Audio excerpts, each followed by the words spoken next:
John Capone, hello. Yes, great to see you. The Comte is here. Welcome. Thank you for joining us on this beautiful Friday. How's it in France? Is it beautiful in France? How's the weather? Perfect, as usual. It's only perfect weather in Burgundy. That's why we make that great wine. Right. How is the vintage? How is 2020 shaping up so far early on? Any good indicators, or what's it like for you? Early vintage. We are on flooring now. Then we know that harvest will be around. We say around 100 days, but will be a bit less because all these days that we have before summer are counting a bit more than 1 day. Then we begin to expect harvest around August 25th to 30th. And it's pretty early harvest. We already had early harvest in 03, 7, 11, 15, 17, 18. There is no global warming. Right. Interesting. Then it's it seems to be early vintage. Is it a great vintage or not? We don't know yet. There is no way to know. There is only journalists that can say now, well, that will be a great vintage before flooring or before the break, just because the horse poo on the wrong side on Easter, something like that. But that's it. We don't know yet. Seems to be quite, I won't say generous, but yeah, quite generous. But we'll see really after flooring, after 10 days after flooring, to see if it's a real generous or not. We don't know yet, but we'll be early, which is good. Not good for my summer on my family holidays, but good because I will be off on October 1st with no plane, but that's it. Are you going to go anywhere this summer? Are you going to just stay in the vineyards? It seems like people are not necessarily going to be moving around as much as they traditionally have. What are your plans? Are you just kind of no, generally speaking, in the summer we stay. We have a house on Lake Geneva, and we stay on this house because it's not too far from here. It's on the water side. It's not salted water, which is good for me. If I have to come back for a day or two, it's only 3 hours drive, which is cool. Right. But it's a mountains already and things like that. If we have to travel a bit farther, we'll much more do that in the winter. Then no, and especially this year, we know that we probably won't be able to cross borders, even European borders. I'm not sure I want to go to northern Italy as usual, especially at the period. We won't go to Spain, maybe Sweden to see you, but you're not coming then. Of course not. No, that's right. It. We have to kind of see. Well, it's nice. It's nice to be able to drive right there to Geneva. It's a beautiful change of scenery with the mountains and such, and that's one of the advantages of living in Europe. You know, so many different climates and areas, which is why we all love it so well. So let's talk about the Liger-Belair family and the history. You come from a very old Burgundian family. Your ancestor, another Comte, Louis Liger-Belair, he was a general of Napoleon's, as a matter of fact, and he settled in Vosne-Romanée in 1815, and he married another significant family that was in the wine business, the Marey family, since 1720, right? And do you have an outfit like that at home that you can wear on special occasions? Like the there, it looks that's impressive. Yeah, of course. I wear this uniform every morning just to be sure that people recognize me. Right. No. Sadly, we don't have any more the uniform. I think that it has been buried with this uniform. That it was usual for the officer. It was usual to do that. Then we just have the medals, but that's it. And we don't have any more the horse as well. If you can be back on the picture. The horse on the back is not anymore at home as well, but that's it. Yeah, we are making wines here for about 200 years. But Louis, the man you saw, this Napoleon general, had a son, and this son was married with a lady called Ludovine Marey. On the Marey family, as you said, John, was an old family from Nuits St Georges that created the first negotiation company in 1720. Then we, Liger-Belair, are making wines for a bit more than 200 years, but we, with the Marey, are making wines here for about 300 years. 300 years exactly this year. And yeah, we have a pretty long legacy going up and down. We are a pretty cool French family going up and down and up and down, depending of economy, depending of policy, depending of whatever. As you know, politics are not our best friends for business. Here in Europe, I think it's much better in the US, but in Europe it's not that good. But yeah, we went up and down. We had a really big estate on negotiation company on the 19th century, on the beginning of the 20th century. And from the 30s, we have some family issues, from succession issues.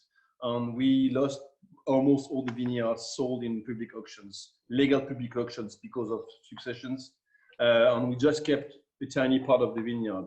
We had about a bit more than, I was 150 acres before the 30s, and we have a bit more than all the family altogether, maybe 20 acres after that. Then, yeah, it's, I'm right here. It's my room. Then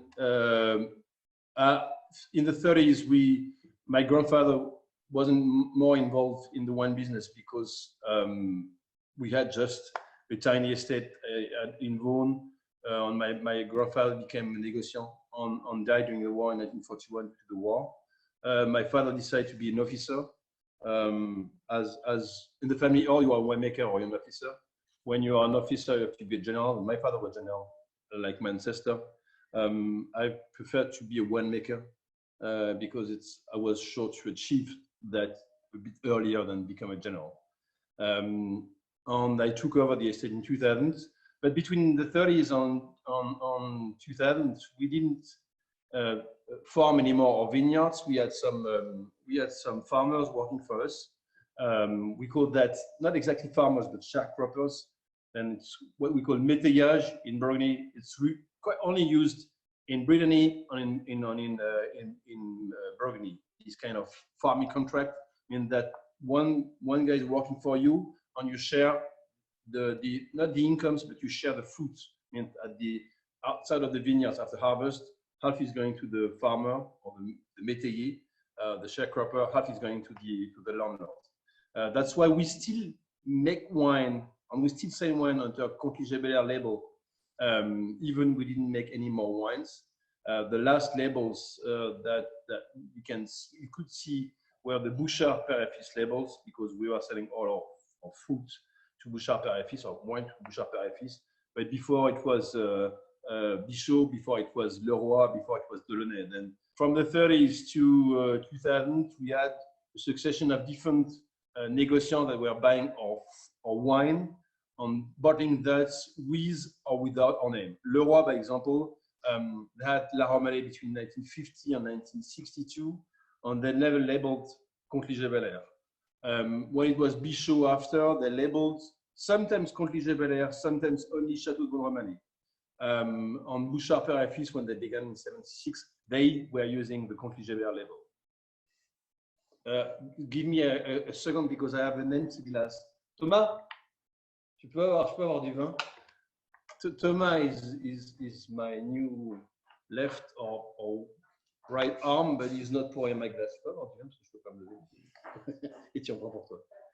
Okay, sorry. Well, because I want to do the same wine that yours. Yes, we are enjoying some of the wines. I think 2017 we have Sebastian here from Europe, our friend Sebastian, who had some questions about the Nuits St Georges, and we're going to turn it over to him to discuss the white for a little bit. It's your friend, it's not mine. Hello, Louis-Michel. Yeah. Did you shave this morning? Yes, I shaved. Good. So the Nuits St Georges, Clos des Grands Vignes Monopole, that's a premier cru. It's a pretty recent acquisition, right? In 2012. That used to be a pretty famous vineyard, right? it belonged long time ago to the Vienno family, and you brought it back to a certain level. Can you tell us more about this Clos des Grands Vignes monopoly, please? I'm not sure it was owned by the Vienno family. It was owned by the Thomas Moyer family. I think the Vienno only owns the Clos de l'Arlo on Arlo area. But the Clos des Grands Vignes is a vineyard I purchased in 2012, July 2012. Then I will say from the beginning of the 20th century, it was owned by the Thomas Moyer family. Thomas Moyer was this old family from Nuits St Georges. They own this Moyer négoce company, not very well known for the quality of the wines, but they were making a lot of wines. And they have really serious holdings. And in 2005, part of the family decided to sell their vineyards, and they sold that to Dujac and de Montier, and also Chateau de Puy-Limonrachet, because Etienne de Montier was the director of, or the CEO of Chateau de Puy-Limonrachet. Then it's who, by example, Dujac got their Romanée Saint-Yvan and their Chambertin. It's who Dujac, de Montier get them Malconsort as well as Dujac, get them Nuits St Georges, Torrey, or whatever. Then when you know that they get from the Thomas family Chambertin, there is some Corton as well, Romanée Saint-Yvan, you can imagine it was a pretty serious family, négoce family. But like a lot of négoce family, they were using that to sell a bit more the bulk wines. In 2005, this vineyard has been bought by Chateau de Puy-Limonrachet, Etienne de Montier. But at that time, the Chateau de Puy-Limonrachet was owned by a French bank. Like every good French bank, after a few years, they decide to sell the vineyards, and they sold the whole Chateau de Puy-Limonrachet in 2012. And Etienne de Montier bought it, but wasn't able to pay for everything, for the whole vineyard. Then he decided to sell out Montrachet and Bâtard Montrachet, which is now Domaine de Génie. And he also decided to sell Clos des Grands Vignes in Cremaux, Nuits St Georges Premier Cru, which was a monopoly already. And he sold that just because he wasn't able to sell the wines for a simple reason, not the quality, but only the fact that he said to me, okay, I'm Chateau de Puy-Limonrachet, I'm in Côte de Beaune, and when people are coming to the Côte de Beaune, they want to have white Côte de Beaune. I offered them some red Côte de Nuit, no way, and he really wasn't able to sell any of the wines, or quite. Then it was, for him, it was a good deal to sell sell out this vineyard. Then we bought in July 2012. Then 2012 is the first vintage, but it's the first vintage that we didn't manage the vineyards because we bought it, I would say, 11th or 12th of July. Then we just had to do the end of the vineyard management, and that's it. It was much more canopy management, but that's it. The first real vintage for the estate in 2013. But hopefully, even in 2012, when de Montier or Chateau de Vosne bought in 2005, they converted the estate into organic only farming. Then hopefully they cleaned already the soil between 2005 and 2012. Then when I bought these vineyards, it was already organic certified, BD certified, and the soil was clean, because when you are going after chemicals like herbicides, something like that, you need to wash your soil. And to wash your soil, you need to have rain, on frost, on rain. Then after a few years, it could be clean. I usually say it's between 7 to 10 years to clean the soil from herbicide and pesticides. 7 years for a stony soil, 10 years much more for a clay soil, just because it's easier to wash a stone than to wash clay, because it's only by rain. It's the rain that is going in and just diluting the products. When you have to go inside the clay, it's slightly harsher to clean the soil than when you have to wash just a stone of limestone. That's why then 2013 is a real full estate vintage. We did the pruning. We made the wine. We managed we farm the vineyard, and we make the wine. I have a question. When I bought that, or then Clos des Grands Vignes altogether is 5.5 acres, 2.2 hectares. out of these 5.5 acres, when I bought it, that was 3 acres of old Pinot, then red, planted in the 50s. It was about 2 acres of empty land removed. The vines were removed by Etienne de Montier in 2009 or 8 or 9. And his idea was to replant that into white, to have more whites, just because he was a white winemaker. And it was a bit less than a bit more than half an acre of Chardonnay,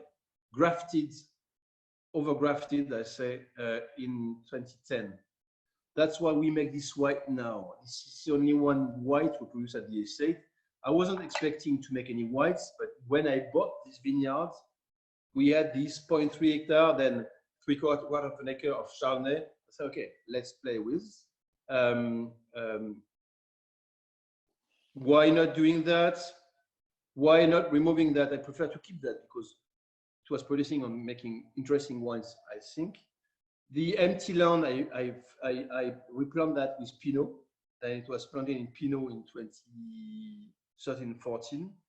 Then we'll make a new cuvée from 2017, which is a Nuits St Georges village.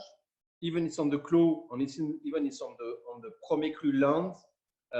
I've decided to call that Nuits St Georges village until we get the level of quality that we have at the upper part of the Premier Cru. Then second wine, only Nuits St Georges, and it's not on the market yet. You only will find it in restaurants. The idea is to sell that only to restaurants, to have something approachable for the restaurants. Also, I think it's better for the restaurants, and also to avoid flipping and things like that. Then it will be the name of the restaurant on the back of the bottle. If I find one on the market, I buy that whatever the price, even if it's through Acker. I look on the back label, I look on the name of the guy, and I just go to the restaurant and cut the box. That's it, just to know. I have a couple of questions about the. So now that you've you kind of you stumbled into this white wine, the white vineyard that got replanted, and so do you have any urge to make more white wines now that you've dabbled in white wines for a few years? No. No. First, I'm a red winemaker, and it's really unusual to have great red and white winemaker. Just you can count on one of your, maybe on two, the great estate that are really great in red and white. Just for a simple reason, red winemaking is the sprint, and the white winemaking is the marathon. And I don't know a very good sprinter which is really good also in marathon. As you can see me, I'm a sprinter. I cannot be a marathonian as well. What I said that because making a red is 1 month after harvest, you have to be every day on the winery, even if you don't do anything. But you have to be focused on the winery. Your mind has to be inside the winery. You have to go every morning, taste, see, even you don't do anything, but you have to be connected with the winery. For the whites, it's much more 3-4 months. You have to go to the cellar, but even you are not, if you want to go out for 3 days, no problem, no big deal. Nothing will change like that in 3 days with whites. But you have to be focused for 3 months. And I know that I won't be able to be focused in 1 month for my red, press, finished, and then do 2.5 months or 3 months extra on the cellar, taking care every day, every other day of the white. That's why I'm in charge of white as well, but it's one of my employees, one of my guy of my team, which is really in charge of the day-to-day process of the white. We see each other every day because he's coming on the winery because he's also making the red with us. But I know that I can trust one guy which is really in charge of that, just because it's 2 different jobs on my part.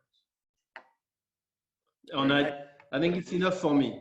Well, but I learned a lot of things, a lot of things of making whites.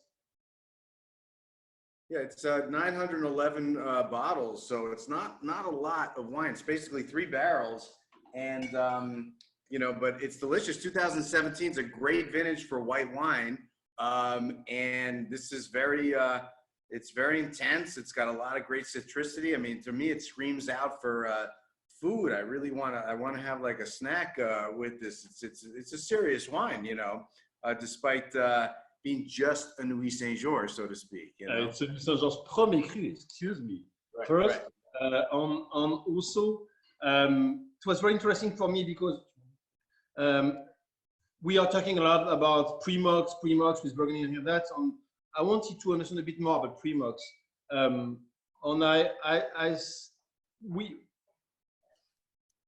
fact is, pre-mox is a combination of a lot of different elements.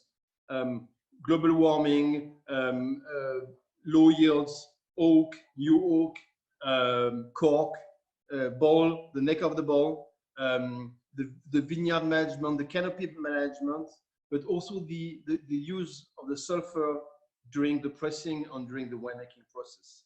And I've decided to make a pre-mox to avoid having pre-mox. I mean that we press after harvest. We put the juice in a big open vat and we add a lot of oxygen for 2 days. We let that of the juice to clear the juice, but we add a lot of oxygen. The idea is to make a kind of vaccine of the wine by adding a lot of oxygen to be sure that most of the elements that will be oxidized in the future are oxidized at the beginning, and then we fill the barrel before fermentation. Then we fill the barrel with a juice which is between brown and black, totally oxidized. After 3 months, alcoholic fermentation is done. Usually, malolactic fermentation is done at the same time as well, and we have a clear juice like that, no more oxidation, because all the elements most of the elements that will be oxidized in the future have been oxidized at the beginning, fall down in the bottom of the barrel, and are moved after racking. Then we don't also add any sulfur during the first year of aging or the first 8 months of aging to be sure that we have a real impact of the oxygen, and then we begin to add some sulfur. Have you shared your pre-mox? Have you shared your pre-mox busting techniques with your friends in the Côte de Vosne? Perhaps they could. I don't have friends in the Côte de Vosne. I don't have my passport to go there. No, it was coming from. It was this idea was a mix of different views of different winemakers from the Côte de Vosne. The fact is, I can't do that because when I took over this vineyard in 2012, no one was waiting for me for the whites. And I said, okay, let's play with the whites. Even in 2012, people were really looking at me for the reds. Then I couldn't play that much with the reds. For the whites, okay, if I fail, no big deal. I put that on the floor, or I drink that on my side, and that's it. It was only 3 barrels, no big deal. But I wanted to do that because it was really a mix of information that I get from a lot of people in the Côte de Vosne, and I made a blend of that. So I said, okay, why not? Makes sense. Very nice, very nice. And I think we had one question about the use of oak on the white wines. What is your philosophy with the oak? How do you use oak for this white? No philosophy, but use even on the reds I'm using 100% new oak, as you know. For the whites, it's a bit different. Also because the wine are fermenting inside. Then it's about 20-25% of new oak. We are making 3 or 4 barrels a year.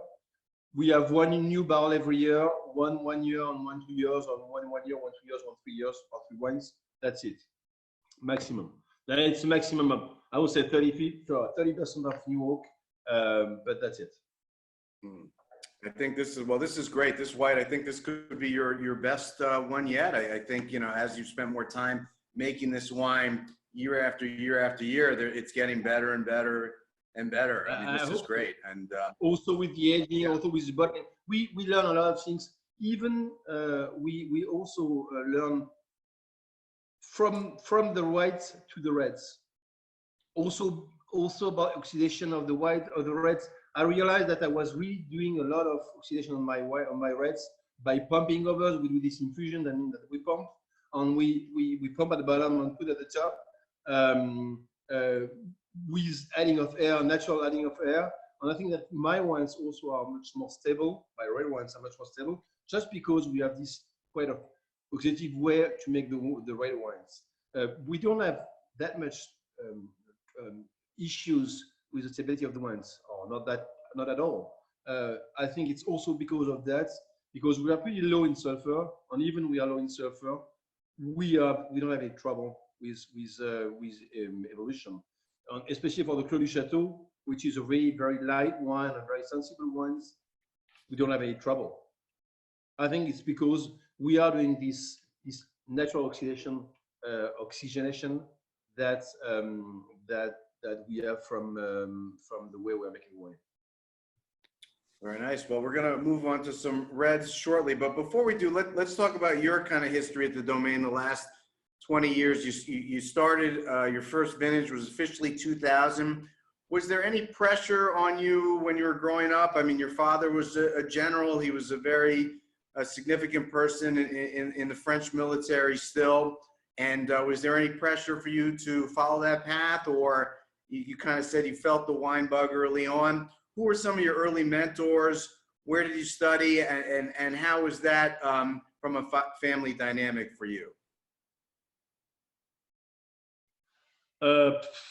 Long question. Can you make a bit shorter question, because I'm not that smart? Then it's not super easy. Tache is in charge of the questions. You need to talk to him in advance, you know. Okay. I took over the estate in 2000 after being graduated from what we call engineer school, which is different from your US engineer school, but was a 5-year school after graduation from agriculture. And I also did a master degree in wine business and master degree in enology after that. I was lucky enough to be able to travel a lot before taking over the estate. It was also the deal with my father. As you say, my father was general. I decided pretty early to become a winemaker. I won't say to become a winemaker, but it was much more to live in Vosne-Romanée. That was my goal. My goal was to live in Vosne-Romanée. When I was a kid, when I was 8, we lived in Germany. Not that fun, especially in this very nice city called Baden-Baden, which is a nightmare when you are 8 years old. And I spent all my summer in Burgundy. And after one summer in Burgundy, after 1 year in Germany, I said to my parents, I don't want to go back to Germany. I want to stay here. And my parents said, okay, go in the car. On the third time, I went to the car, but we had a long discussion on the way back. And I said to my parents, okay, I want to live here later because I love to be here. It's really, I was able, for the one that I've been to Vosne-Romanée.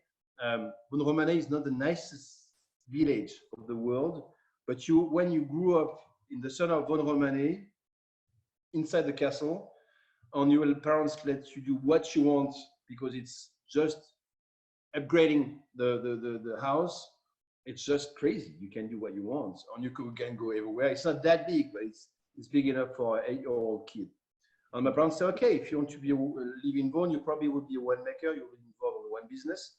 If you want to take care or take over the estate, you have to be an engineer, what we call an engineer for us before. That was a deal with my father. Luckily, when I took over the estate, 2000, with only three vineyards, 3 acres, 4 acres altogether, then about 2 acres of Clos du Château, Vosne-Romanée, a bit less than 2 acres of Vosne-Romanée La Colombière we'll have after, on a quarter of an acre of Vosne-Romanée Les Chaumes. I came at the estate, begin to work as the farmer of my family. I'm the sharecropper of my family, and I have the same contract that the other sharecropper, the other farm had with my family before.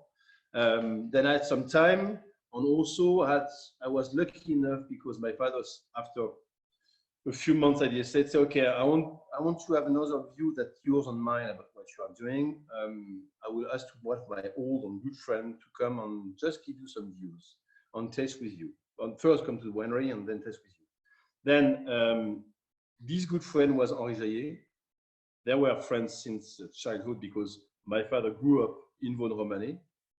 My father was living in Vosne-Romanée until he was 17, before going to the army, then first to Vietnam and then, but until he was 17, and my father was really old.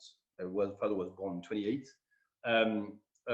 He grew up with people like Henri Jaillet, who was a bit older, Jean Griveaux, same age, Jean Gros, same age, Pierre Angel, same age, Georges Meunieret, same age. All these guys, Jean Méot, all these guys like that, but in a way or a different way, they have created their own estate. Then after 70 years, he said to Henri Jaillet, who was still a close friend, okay, Henri, just come and give your view about what Louis-Michel is doing. And Henri was kind enough to come in 2000 in the winery during the winemaking time and say, if I were you, I would do that. One information, that's it. And then he left. Okay. And then he came back during the summer after that, I would say 10 months after, in the cellar, tasting the wines. And they said, okay, Louis-Michel, what did I say to you? You said me that. And I said, okay, and why? I said, you said me that because by doing that, if I'm going on the other way, I'm doing some expression, whatever, the wine will be like that and that. And with this vintage, the wine have to be a bit more that, like that and that because these technical elements. I said, okay, you're right. I'll be back next year or next harvest. And he came back in 2001, 2, 3, and 4. And he stuck in 4, sadly, because after he was sick in 05 and died during harvest in 06. But Henri came every year. One time in the harvest, during the harvest in the winery, one time during the summer in the cellar, just to talk together. And he just gave me a few information, a few ideas, not a winemaking recipe, not a cooking recipe to make wine. Just he said me, okay. I said to him, oh, do you have to do what is important in the winemaking? He said winemaking is not important. Everything is on the vineyard. If you want to have great wine, you need to have great grapes first. Then 95% of the job is done on the vineyard. If you have good grapes on the sorting table, everything is done. Okay. Why early 2000? You remember it was a real fashion of very over-extracted, super dense wine. I remember I had a white pullover. One very well-known guy poured one of his wine and poured on my white pullover, and the pullover was destroyed by this drop of wine because it was really dark Pinot, and I didn't like this kind of Pinot. And I said to Henri, do I have to make this kind of Pinot dark, super extracted, super dense to make wine to be well known? Because it was this guy that were really on the cover page of the review. And he said, no, don't do that, because first you have to make wine that you like, because if you don't sell them, you can drink them. And I know a lot of people that don't drink their own wines because they don't make wine for themselves. They make wines for the market. We don't produce enough wine for the whole world. We just produce wine for us. We are really, really, really selfish. And also we'll find, I say to me, you will find a few guys that have the same bad taste that you have, then no problem, you will sell your bottles. Also, he said to me, wine has to be good from the vat. If it's not good at the vat, it won't be good in 10 years. If a tannin is green at the vat, it will be green in 10 years. The only one difference between the two is you will forget the price you paid 10 years after. But that's it. And he said to me also, there is no sun in the cellar. Meaning that if your tannins are not ripe when they came into the cellar, they won't be more riper. They won't be riper after because there is no sun. That's it. A few things like that. Very simple thing, very, very easy, but just opened my eyes to what is making wine, being very selfish, being delectable, drinkable, which is very important for me, on this kind of stuff. And that's really helped me.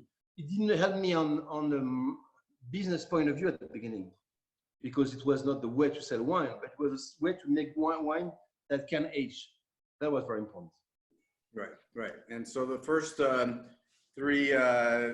3 years, you only had the 3 vineyards, one of which is Colombière, which we're having the 2016. Let's bring it back to the current vintage before going back in time again. So talk to us about 2016 Colombière. Obviously, Colombière and Clos de Château are 2 vineyards that are very close to your heart, kind of your first vineyards and close to the property. Of course, the Clos de Château is the property, which is a nice place to be in Burgundy, one of the nicest properties that I have been to. It's a gorgeous place and a gorgeous vineyard. So talk to us about 2016 and Colombière.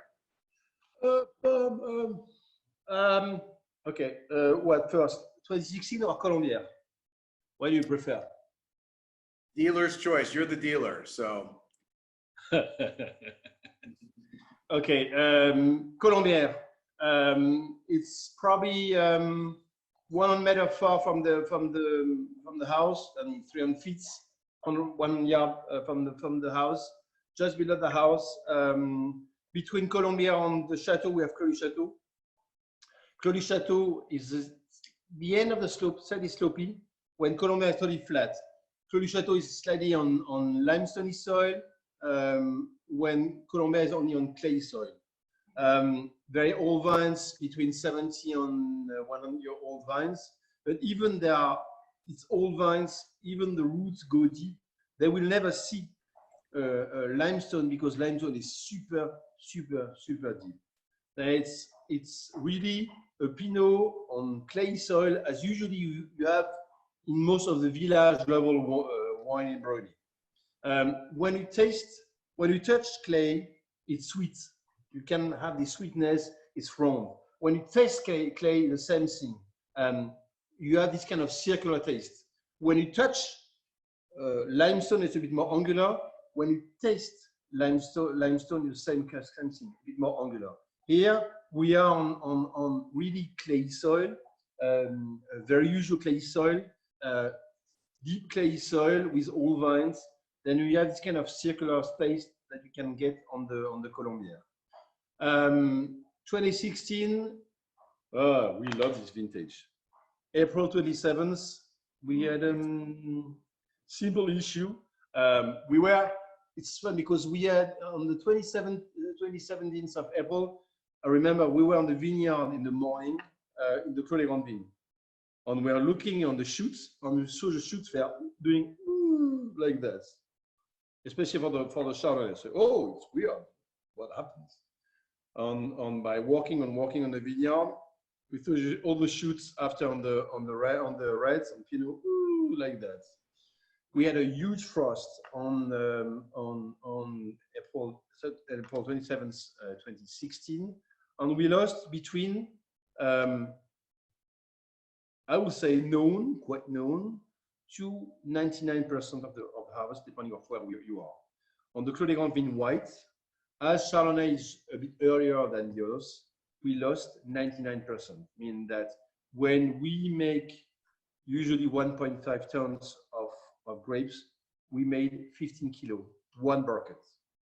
We lost on the Clos de Vougeot red 85%. That's why there is no red in 2016 with the Clos de Vougeot on the market, because we have made 450 magnums I've kept for myself.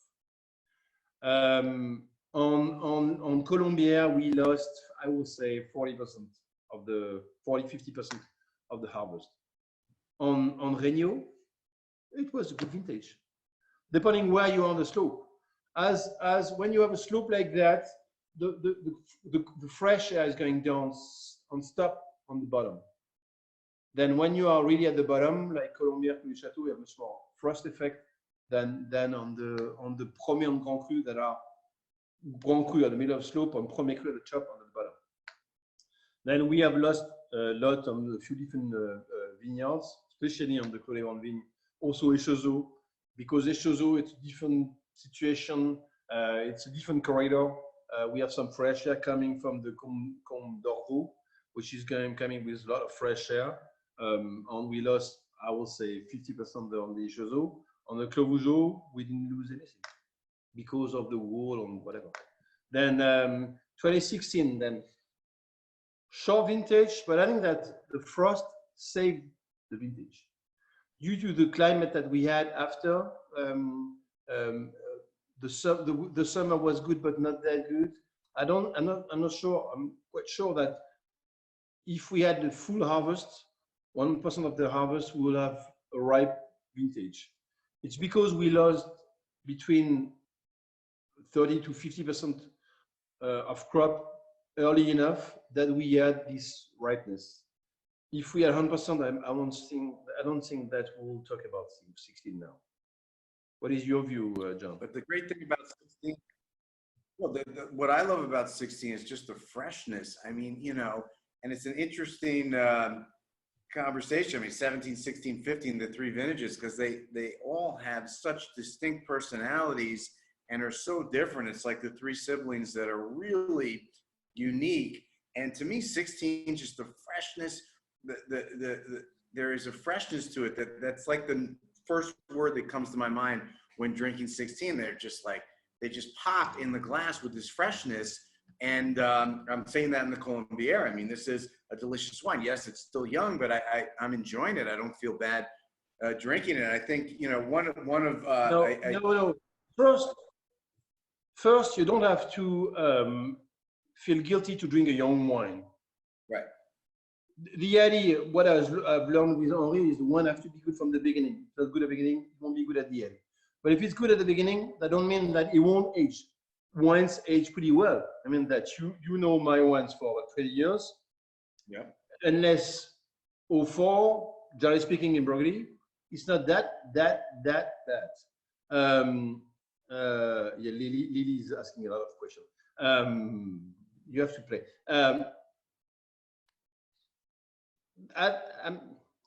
I think that 2016, a lot of people say, oh, 2016. I much prefer 16 than 15. 15 is perfect for the market because people say, wow, that's great. Oh, you can age that well. But at the end, I probably will put much more 16 on my cellar than 15. Even 15 is really great. But I have this kind of vibrancy, delicacy. I want to drink style in 16 that I probably will have a bit less in 17. Well, I think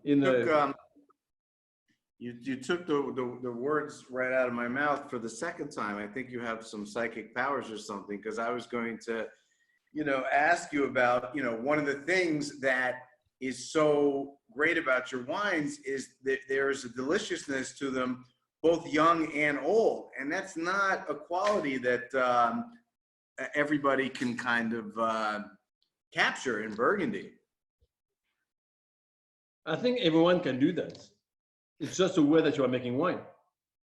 Right, right. Well, yes, they you know. But after making wine is super passive.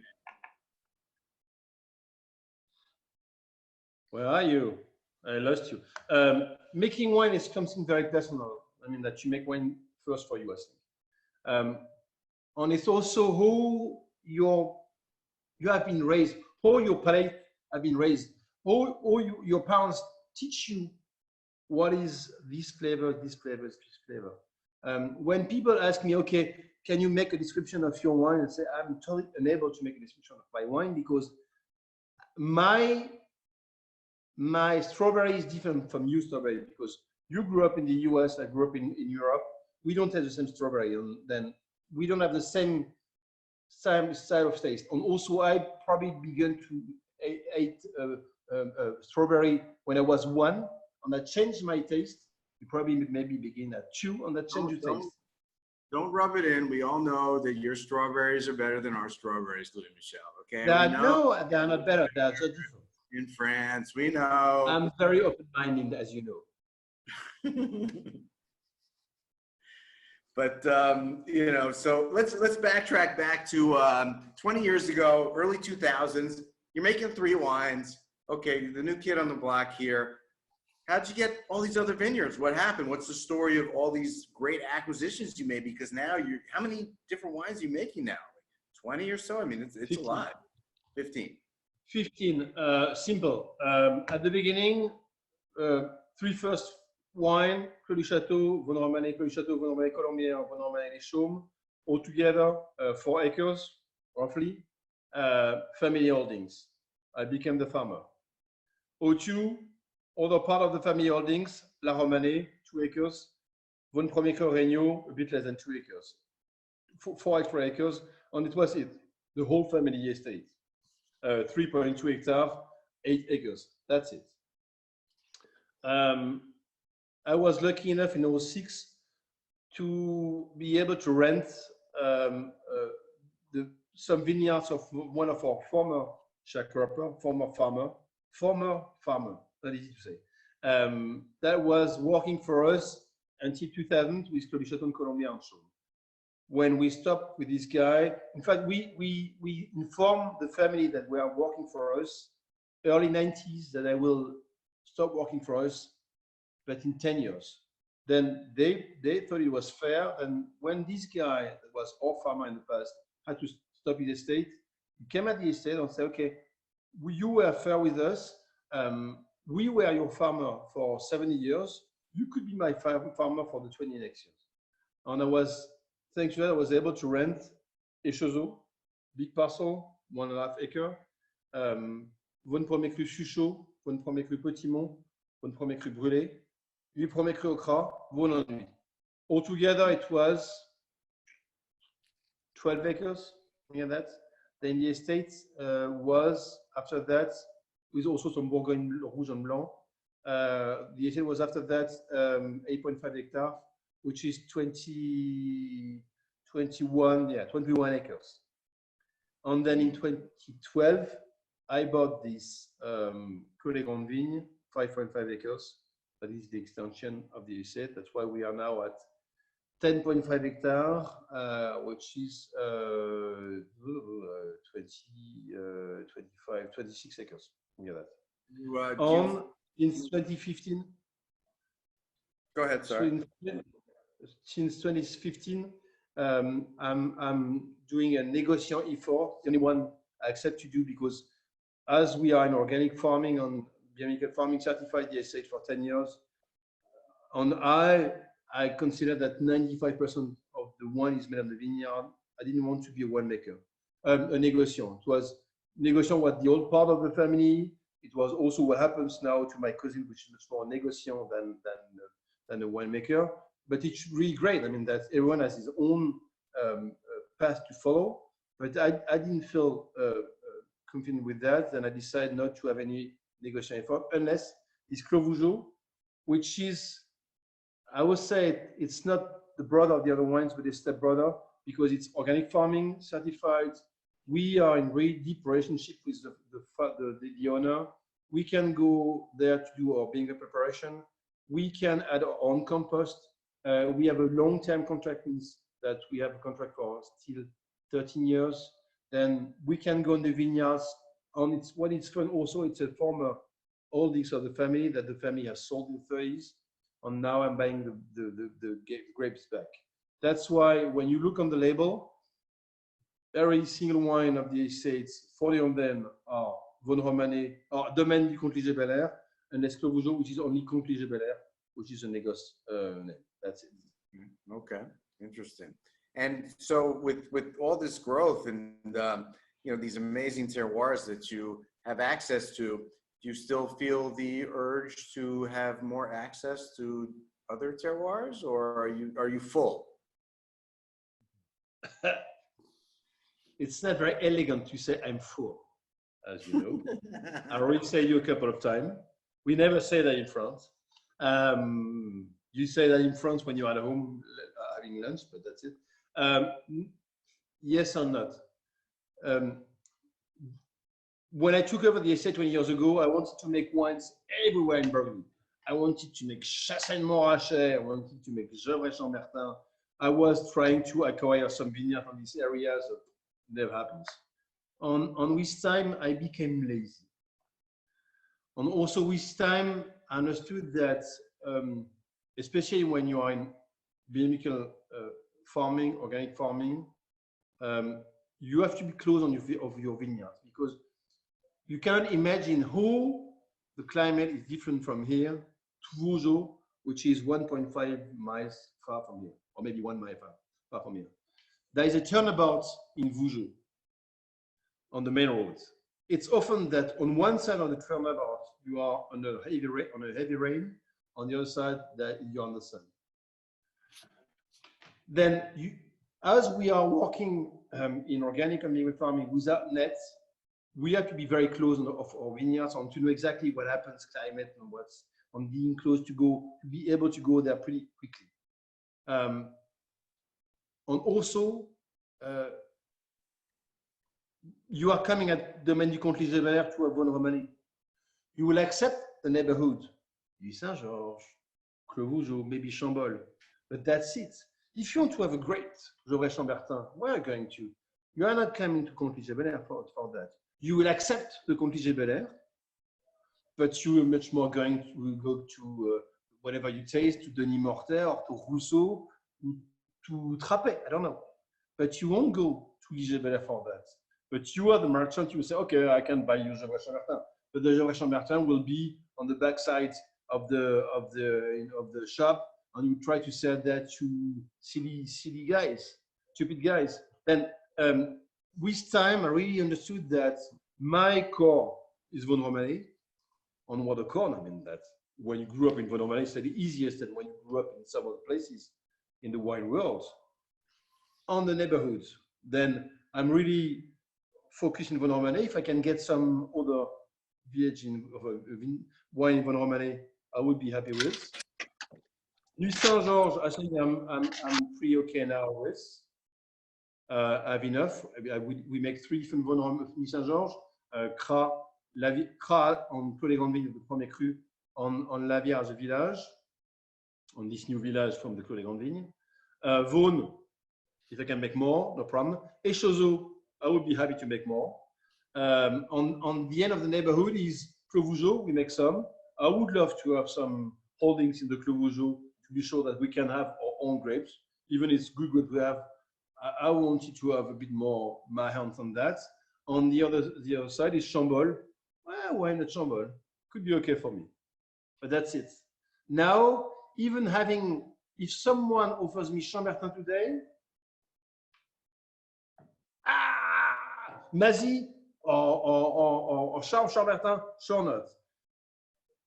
Chambertin, I will say, oh, maybe if it's Côte d'Azur, why not? But, and if someone offers me some Corton, no, it's Côte de Vosne. It's not my playground. We lost. Understood. Where are you? I cannot see you anymore. I'm so sad. I'm here. Because Ah. There we go. I hop around. The thing shuffles the screens, the boxes sometimes. But speaking of your neighborhood, we have the 2015 Echezeaux. You talked a little bit about 2015, and I mean certainly a great vintage, a meaty, rich vintage, a lot of richness here, and you know, even though you like the freshness of 16 better, I mean 15 is still a serious wine, and clearly the Echezeaux, you can taste the Grand Cru. Crap. It's not crap. But I don't have any issues with my glass because Thomas is drinking, but he's on the other office. Thomas, he's drinking it for you in the next room. I mean, I hear the French service has really gone down in 2020. There's a big problem with the service in France now with the pandemic. Is that true? No, the French service is much better than it was in the past. Excuse me, what was your question? Okay, I have some 2015, talk to us about it. What? Constance is moving around, I'm sorry. Yeah, 2015, perfect. Early vintage, one of the Olympics, harvest late August, early September. Not big crop, but okay crop. I like that. Very balanced. One of the vintage that I'm lucky enough to be able to be in holidays October 1st. I like it. a lot of people compare 09 to 15. I think that 15 is really 2 steps over 09 because 15 have this balance, this acidic balance that we don't have on the 09. I called the 09 the Napa vintage in the past because I thought that was a lack of acids. After a few years, I would say for 2017, now the acid is a bit more, I won't say obvious, but it's a bit back and so a bit better. Then I prefer much more now the 09 that I didn't like that much in the past. I think that the 15 has much more balance, but everything is achieved on the 15. But everything is also very gentle, a bit too gentle on my part. Interesting. To me, this Echezeaux is an intense wine. I mean, if I put a little bit, the first glass I just poured out of the bottle, and I'm still working my way through it because I had, 3 glasses of the Clos de Grand Vignes while warming up here. My wife said, "Don't get smashed while you're talking to Louis-Michel." Too late, honey. That's it's. But I have the Echezeaux. It's very, it's sturdy. I mean, this is not like. This is a little more reserved. Is that the Grand Cru thing? And the terroir, because obviously the vintage is very, meaty and rich, or is that the vintage in general? It feels like you said, a little more serious than 09. If you say so. You are the professional. I'm only the winemaker. Right. You only drink Liger-Belair wines. You need to get out more often, I think. No, I'm not wealthy enough to be able to drink Liger-Belair wines. I'm so sorry. I cannot afford anymore. I cannot afford it for my wines, and I'm much more drinking a bit more simple wine. No, I'm usually drinking. I'm not drinking that much Burgundy wine. I have to admit, to confess, I'm drinking a single grape variety wine coming from the north limits of production of this kind of wine, which means Nebbiolo from Piemonte. Okay, Syrah on a bit of Viognier, but much more Syrah, Northern Rhone. What else? Chenin on Cabernet Franc from the Loire Valley. Okay.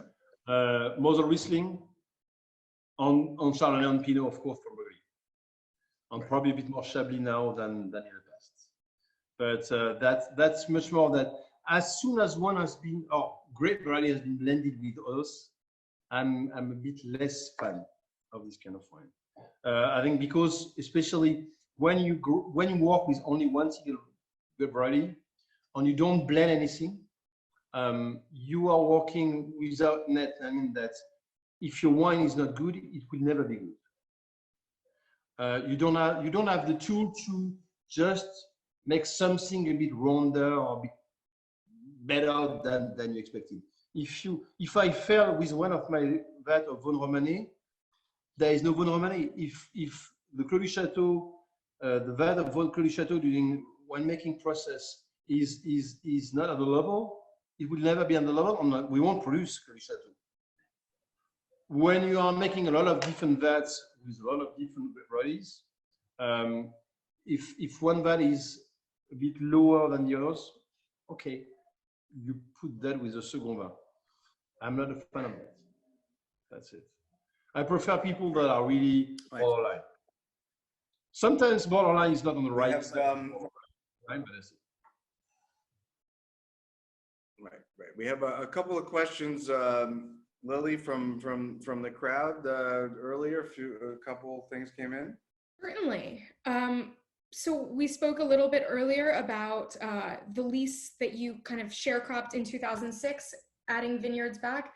Did you do any replanting there, or you've left vines? No, lucky. I was super lucky with all that I ran at that time in 2006. I came in the vineyards in 2006 with this guy. This guy his name was François Lamadon, and he was the owner, the landlord of the former winemaker there. And we went to get on the vineyard. And I said, "Oh, François, you only have old vines. All the vines I saw at that time were 50, 60, 70-year-old vines. When you say, yeah. When I say, why do you have old vines? You say, because my father never replanted any vineyard, but it was not my job to replant any vineyard. And hopefully, most of the vineyard has been planted by the grandfather. Planted by the grandfather, many in the 20s and the 30s. Then we were lucky enough to have a lot of old vines. On my goal is not to remove, unless we really have to, but we never had to, is not to remove one vineyard to say, okay, vines are too old, remove all the vines and we plant new ones. The idea is when every year, then we have a turn around the 25 acres of the estate, 26 acres of the estate. We turn around within 3 years to change the vine that dies. I mean that we change every year 1% of the vine. And I prefer to have young vine and the middle of old vines that are touched by these old vines, much more than young vines altogether that won't have this. First, they won't be touched by the old vines, and also to go deep enough, you need to have at least 15, 20, 25-year-old vines and to have an action with the soil. If you do that with young vines during the 25 first years, you will have roots that will go through the topsoil, and you won't talk about what is the terroir, what is climate, what we call the climat, the terroir. That's why by changing every year, I would say 1% or every 3 years, 1% of the vines, it's okay enough for me. We know that these young vines won't produce after 4 years, as usually it happens with young vines. The young vines begin to give grapes after 7, 8, sometimes 10 years. But we don't care about that. That's not very important for us because we know that these vines will begin to give grapes after 7 to 10 years, but they will begin to give grapes that can be added to the other grapes. Because it's impossible for us to make 2 different harvests, one with only old vines, on one with a few young vines you have in vineyards. Impossible to pick on different ways. Another question was the motivation behind your motivation behind biodynamic viticulture and kind of adapting those practices and why you do so. I'm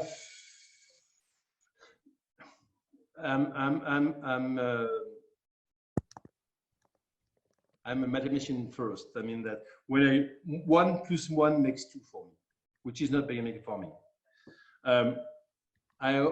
Has been graded as an engineer, mean that I can make mechanicals, I can make agriculture, but it's very scientific.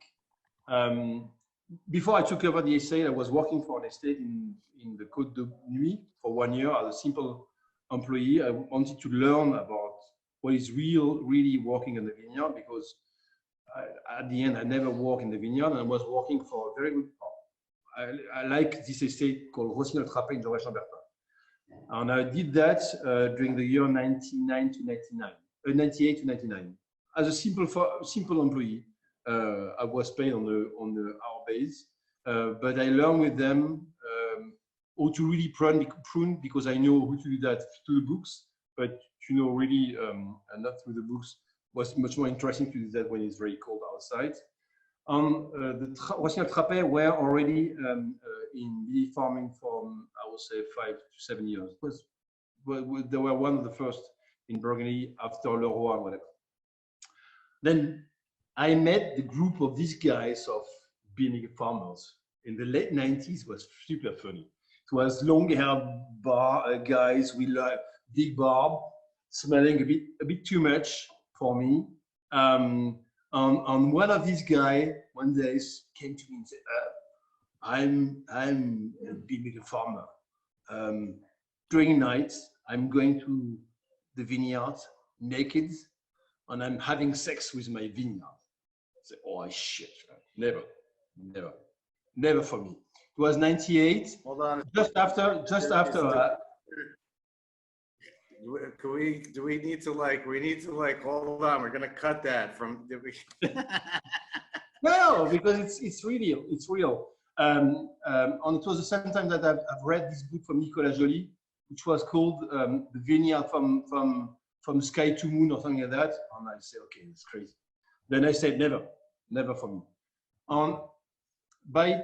I took over the estate in kind of organic farming, not certified at the beginning, because I had to fight first against, we didn't use any more herbicides. I had to find the way to go on the vineyard without crushing the soil. And I was looking for a light machine to go on the vineyard and like that. But I was tasting a lot of wine from everywhere in France and in Europe mainly. And there is someone that just gave me this kind of emotion and said, wow, you have your skin changing like that, and say, wow, that's good. And I was looking on the back label, and most of these wines were being farming certified. That I say, oh, there's probably something around that, even it's only an idea.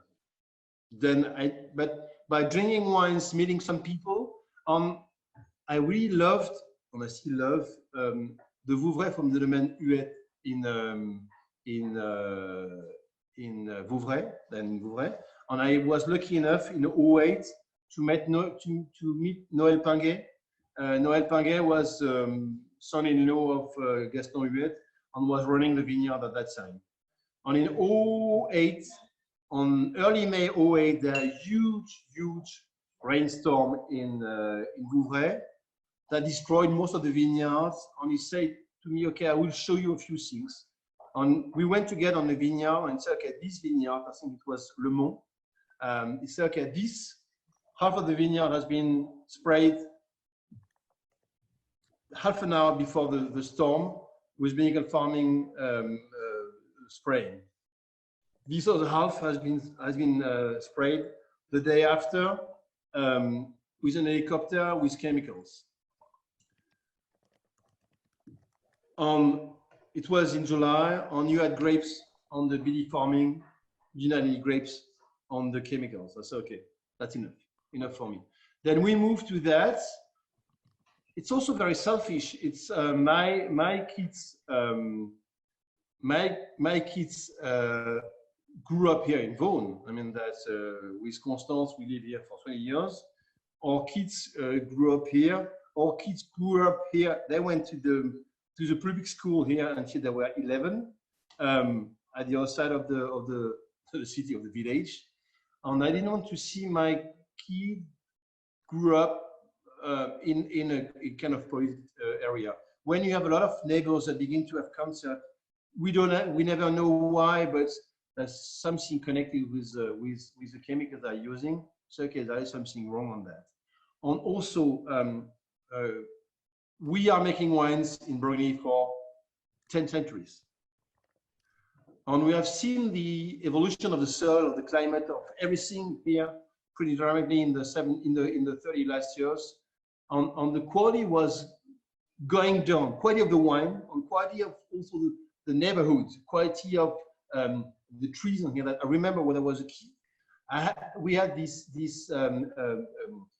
pink on yellow spider that were on the vineyards every year around August 15th, but they were not only on the vineyard, they were also on the trees on here. That on we had a couple of trees on the garden that hadn't any more leaves after August 15th because this spider came, ate everything, and then it was done. By doing organic farming in Vosne, just for the insecticide, I mean that we just don't kill anymore the insect. We are doing some other ways to kill the insect. We have some elements that are helping us now, and there is no more spider. And now all trees still have leaves on October 15th, which changed a lot. Then the quality of the water also, I'm drinking the water of what we have here in Vosne, and we are seeing the change of the quality of the water. That is very important for us. It was very important, very selfish also, to say, okay, I've made a choice living in Vosne-Romanée. It's my choice. After that, no, that's not my family choice. Constance and Henri are in front of me drinking wine. It's not their choice, it's my choice at the beginning. If it's a choice to make them die 20 years younger than expected, It's not fair. And also, we are working for a long-term process. I'm the 7th generation of my family living in Vosne and working in Vosne. I hope that we can have in front of us, again, 7th generation. If we kill the soil and if we kill the terroir just by overproducing and say, okay, oh, the land is so expensive, then we have to be sure that we are making wine every year. And by doing that, spraying herbicide, pesticides, just to be sure that you can get grapes, there is no reason. I mean, it's a short-term view. And I prefer to be in the long-term view, if only I can. Of course. I have one last question and then I'll throw it back to John. Can you tell us a little bit about the painting behind you? People have asked about your office decor. It's not a painting exactly. It's called a panoramic. It's a wallpaper painted late 19th century, early 20th century by a French company. It was not that French at that period. It was Alsatian. It was in Alsace. Company called Zuber. And you Americans know that because at the White House, there is one of these wallpaper made by the Zuber company. The Zuber company were doing this, we call that wallpaper, we call it panoramic, and it's 24 different shape of wallpaper that is making 4 different scenes. Here, this panoramic is called El Dorado. And then at the White House, you have one we have inside the house where my parents were living, which is America. And you have in that you have West Point, so the one that we have, but there is different pieces. And you have that on this oval, okay, that oval living room, something like that, the oval, the ring. The office, yeah. The office, you can see that, and it's coming from the same company in France, in Alsace. And my office has been designed just to have that because I bought that 15 or 20 years ago in auction, cheap auction, not Acker auction, very cheap one. And we designed the office around that. Perfect. And it's a Zuber, El Dorado from Zuber, late 19th, early 20th century. If there were a White House in Burgundy, I think it would be your estate. That actually is very appropriate. Does Donald Trump know he has something French in his Oval Office? He might be very upset if he found out. But I'm not sure he will be able to understand that. Even you show him, he will say, no, it's not French. That's been made by people from Alsace. Then Alsace, I'm half Alsatian, my mother is from Alsace. And Alsace is not exactly France, I have to admit. Alsace is Alsace first, and then maybe France. Right, and your house, you know, end on a positive note, your house is growing. You just built a new winery, a couverie. In fact, that was the first trip I canceled this year, unfortunately. We were going to go in the middle of March, and that's when everything, kind of the whole world closed up, like right for that big celebration for the new winery. I mean, that's been a big project. It's been a couple of years in the making. So tell us about that and the future at the Domaine.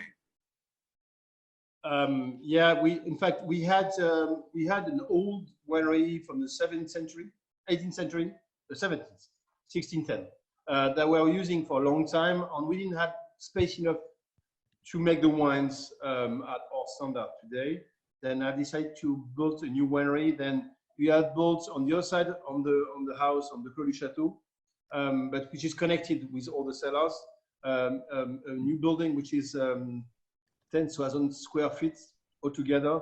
It's about 3,000 square feet winery, 2,000 square feet labeling area, something like that, on 500 square feet new cellars to keep some more bowls to be able to age a bit more the wines. Then it's we built that and it's quite finished. It took a bit longer than expected because of my neighbors, but that's it. Now it's done. Beautiful. We look forward to visiting that as soon as humanly possible. It was great to see you. Great to have you here. Thank you very much for joining us. My pleasure. Thank you. Good to see you. I hope you enjoy. I hope we answered to most of the questions. I wasn't able to look on the site with all the questions. But I hope we answered to most of the questions and it wasn't too boring. I don't know if we lost that much people during the meeting, but thank you for spending an hour with me. Yeah, so it was And now fantastic. it's a weekend for us, and we can drink much more. No, it's in Right. It's going to be a great Memorial Day weekend. The only question is whether I finish all 3 bottles today or I just kind of stretch it out a little bit. If you can put some bubbles into the white, I'm sure that one will be very happy with that. After for the rest, it's only for you. We have some Vilmart for her left over. He's not sharing. Yeah. I don't know if this is a little too serious. I need to really get into these over the course of. I'm sure. Weekend, Okay, what is the next Zoom for you, John? Who's your next? Jay McInerney. You know Jay. Cool. We're doing him Wednesday night. We're taking Monday off. We're gonna do some grilling. I'm gonna grill it up this weekend on my grill, and Friday we have Pierre Peters, and then we're gonna start off in June with a whole new month of great events, including some different things. So we're excited to launch that probably next week, and yeah, we're launching our Hong Kong auction. Yeah, cool. Yeah, okay. Just for Pierre Peters, for Rodolphe, it's only audio. You won't see him on the screen. Why? It's too short. Yeah. Okay. Thank you all for joining us. We'll see you on Wednesday. We'll be back. I had him on the phone this week. Don't worry about that. All right, man. Thank you. Thank you so much for coming. We'll see everybody. Good to see you. Next week. Have a great Memorial Day weekend. Thank you so much.